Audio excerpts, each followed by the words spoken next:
Hi, I'm Alice Davidson, Executive Director of the Child Development and Student Research Center at Hume. Hi, I'm David Matteson, the Associate Curator of Education here at the Rollins Museum of Art. I'm Diane Doyle, and I'm the Director at Hume House.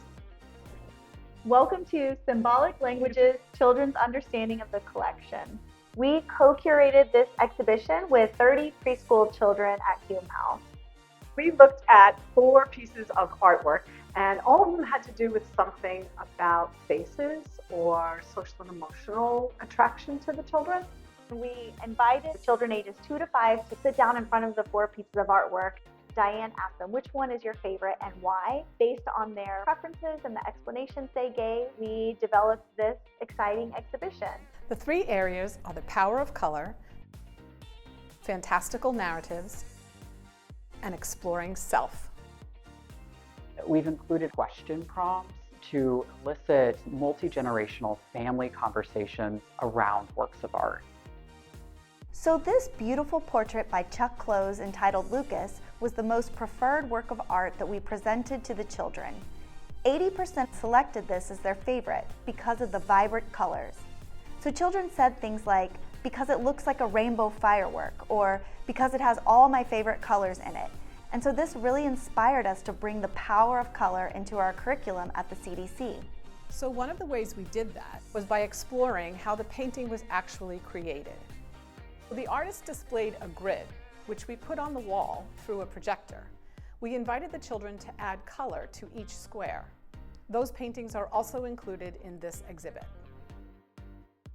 Visitors of all ages are encouraged to paint with Post-it notes to explore color, use felt ribbon to explore line, and magnetic shapes to explore shape.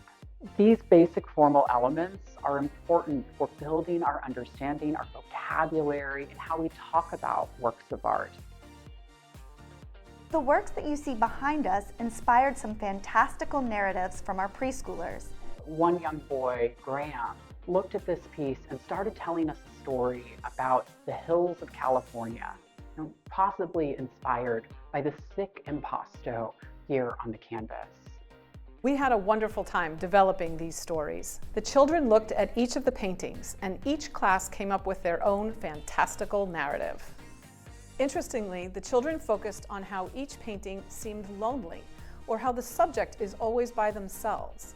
So the themes of these stories are focused on relationships with interactions between the children themselves and their families. They have lots of pictures of how they help each other and how they created things together within the story. These stories really reflect how important social relationships are to young children, and you see that on every page of these books.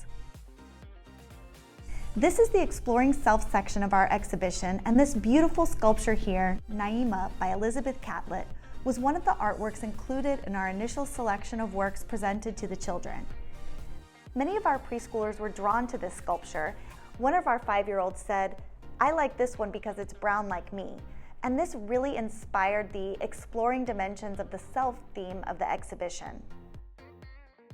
This particular sculpture inspired a lot of self-portraits, which led to the other section of the exhibit where children get to draw a picture of themselves, which has turned into a lovely place for not just the children to draw, but adults as well.